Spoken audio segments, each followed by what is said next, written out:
Hello everyone.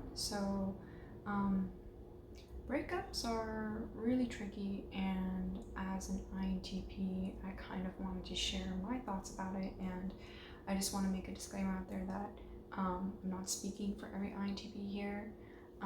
It's just what I think, so just keep that in mind. So the first stage is the raw and emotional state, and this is probably the messiest stage.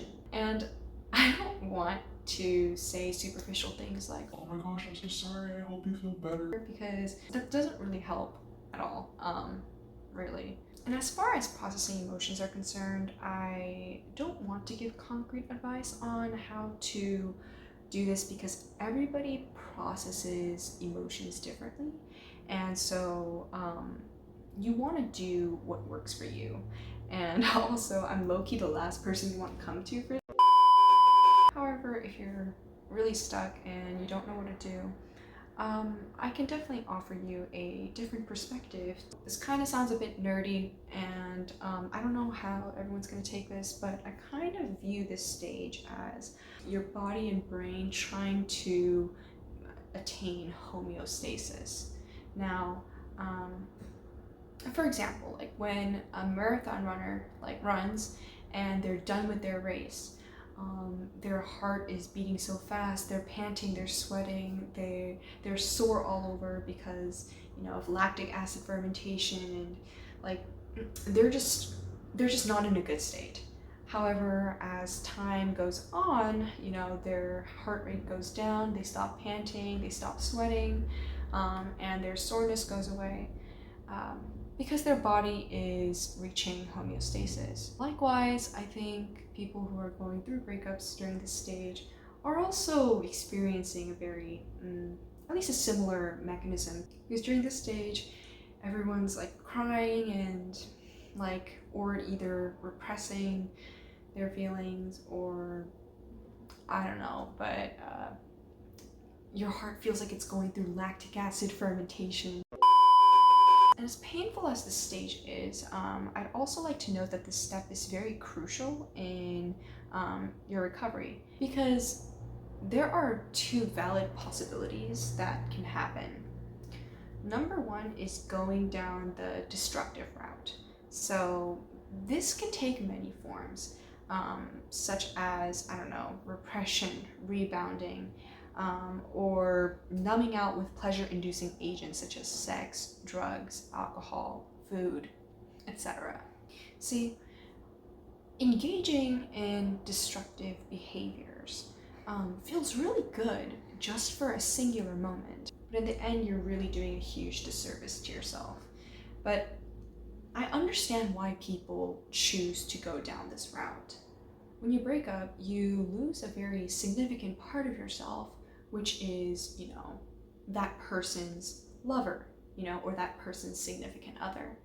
And when you lose this significant part of yourself, your identity is threatened. And this drastic change in identity can be a valid reason as to why we are so resistant to change, because nature prefers equilibrium and stability. But then, as your breakup rudely perturbs your equilibrium, other things, such as your self-esteem and self-worth, can tank. And this can definitely lead to one devaluing themselves. And when we devalue ourselves, there's this almost sick, sadistic part of our brain that almost celebrates you trotting down the road to your demise. So that's why self-sabotage is so bad but feels so good. That's why a lot of people engage in these kind of behaviors. But the second thing that could happen is walking down the constructive route. So this is where you really take all the time that you need to process your emotional shit, and taking all the time that you need to heal yourself, both physically and mentally. Doing all of this properly is the fastest way for you to gain your rational self back. Because the thing is, our mind was not made to be rational or logical in the first place. It was wired for survival and efficiency. Our brains are kind of outdated in that they simply do not have the capacity to distinguish a physical stressor from an emotional stressor. And remember, your brain is efficient, and so it's much easier to label any kind of stressor, regardless of what it is, as a threat. Stressor equals threat. So what does this all imply? Basically, this means that higher level functioning of the brain is simply not a priority if you're in danger. In other words, your brain doesn't give jack shit about all those other functions if your basic needs are not even met in the first place. And that's why people are really, really irrational during this stage, and that's completely okay, because if you're a Homo sapien, this is supposed to happen. And although this is a natural response, I also want to note that we have reason. And so if you want to really return to your rational state as fast as possible, you're gonna have to stabilize your physical and mental state first. And now, after the first stage has gone by, the second stage unfolds, which is more of a rational and reflective stage. From my observations, I see that many people focus so much on their ex's wrongdoings, the hurts and damage they received from their relationship, revenge, hatred towards their ex, and the list goes on. And while all those things are really valid to think about, a lot of people either skim through or don't even go back to properly reflect why the relationship didn't work. So during this stage, we are really prone to commit a lot of biases. And I understand why people do this because, remember, your brain prizes efficiency. So these biases are really convenient loopholes that your brain makes so that your emotional, physical, and mental state isn't disturbed again. But regardless of what the brain does, bias is still a distortion of the truth.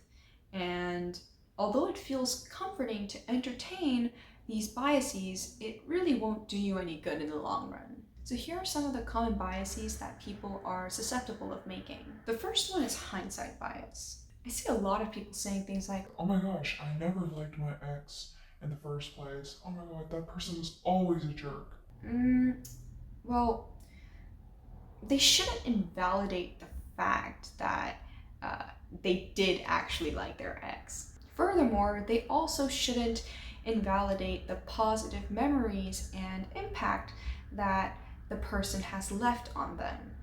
If they deny legitimate elements such as these, they'd also be denying their own reality. Hence, their reflection would just be based on a lie that they've constructed.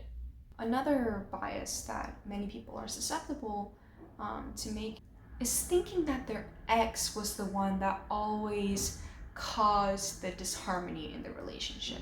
This is also really biased because there are definitely things they've done that set off their ex just as their ex did to them. So to kind of overcome this bias, I think it's important to really take the time to assess the common triggers that created the tension in the relationship. From both sides, of course, because remember, it takes two to argue. So after all that thinking and reflecting is done, I think that's when people go on to the third stage, which is a very action-oriented stage. So I think after properly diagnosing what went wrong in the relationship and why it didn't work, it will give you a better idea of what to do next. So there are many avenues that you can take with this stage. You could either focus on self-improvement and bettering yourself in other areas of your life, such as like your academic, professional, social life, and the list goes on. You could explore, experience new things, and really take the time to find yourself. Another route is, investing time in deepening other valuable relationships in your life, such as with families, friends, etc.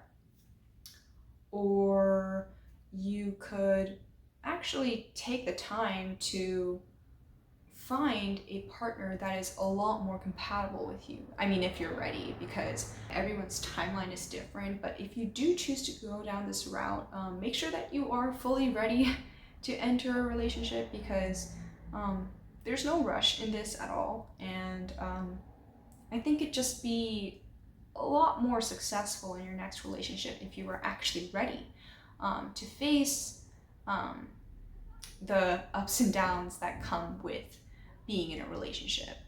However, if all of this is really overwhelming and you're still really having a hard time processing this breakup, and if mental health issues still persist, then reaching out to a mental health professional isn't also a bad idea. And if you don't like therapy, that's a-okay, because there's definitely other ways that you can, process your emotions.